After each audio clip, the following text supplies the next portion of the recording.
right, Cravings and Seasoning gang, we're back with another video. The co-star of the show today is going to be some ground turkey. We're going to need some minced onion, some ground cumin, about a half bag of chopped spinach. You're going to need some Velveeta cheese, large can of Rotel with the tomatoes with green chilies, a small can of green chilies, and some cream cheese. All right, go ahead and start browning your ground turkey. You don't want to ground it, because it's not electrical, but you want to start browning your ground turkey. So first thing you're going to do is shake a little minced onion on there. Put about 2 tablespoons. How about that? All right, now your ground cumin. You're going to put about 1.5 tablespoons on there. This thing has small holes, so it may look like I'm shaking a lot, but I'm not. So you're going to put like 1.5 tablespoons of that ground cumin. I'll start getting that all mixed up together. Don't put any oil in your pot, and you're going to cook this in your non-stick pot or whatever kind of pot you have, because it's going to make a lot of dip, so you don't want to have to mess up a lot of dishes.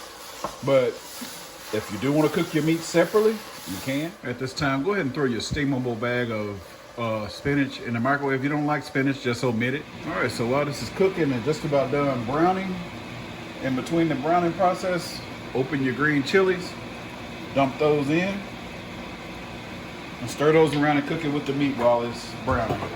And you remember, I always swear by this little wooden spatula. You can go through there and just chop that ground turkey up when it's done, like it's nothing.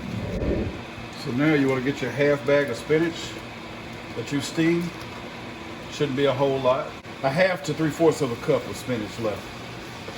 And that's pretty much how much you want to use, is about 3/4 cups of spinach. Next, go ahead and turn your stove off and drop your large can of Rotel in. All right, move your pot off of the hot stove outlet over to the other side. You see juices in the bottom? That's a good thing. That's what you want. So we're gonna let this sit here and let all the flavor from those diced tomatoes and chilies, along with the cumin and the minced onion, soak all into the meat. Now we're gonna go over here and slice the cheese. All right, let's get this cheese open. Give it a nice pull. Nice tug there, and it cracks open. With nice little small cubes. That's what we're going to put in there. All right, slice the next spot. So as you can see, this cheese, it always sticks back together. You just pull it back apart, drop it on the paper there. Want to do the same with the cream cheese. You know, this stuff is hard to open and it's hard to slice. So you may want to get a fork to help pull it off your knife or whatever. Maybe you have a better technique. If you have a better technique, share it down below. Let me know what you do to slice it or to get this thing open easier, because it always tries to stick. All right, there we go. Oh man, that's a good one. Look at that. Anyway, let's go get all this dumped into our pot. I'll see you back over at the stove. All right, so now you want to turn your stove back on like medium heat just to get that thing cranking. Get that cheese stirred in. I went ahead and dumped in my cream cheese. Anyway, let's start adding the Velveeta. Makes it so much easier when you cut it down to these little small chunks. It'll melt easier and everything. Anyway, I know you don't want to watch me drop cheese in here, so see you back in just a second. All right, let's get that cheese stirred in. All right, so I ended up having this much cheese left. It's about 1/4 of the block. I don't like my cheese dip really thick, and I don't like it really runny. I like it in between. All right, Cravings and Seasoning gang, you have to excuse my video. I forgot I had that blower on earlier. But anyway, the show must go on.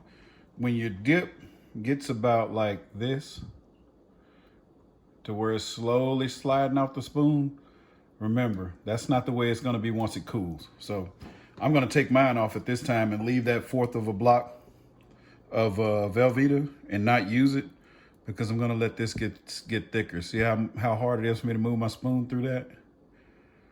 That lets you know it's gonna be thicker. All right, the dip is done. I'll leave you some pictures here at the end. Remember, if you don't like so much meat, put less meat in there. Use as much as you like. If you don't like as much rotel, use less. I mean, it's up to you. You fix it however you want to, however you like it, but this is how I like it. So fix it the way that you like it. And add whatever you want to. You can load your dip however you want to, but I just want to show you the CWC way, and I appreciate you for watching. God bless.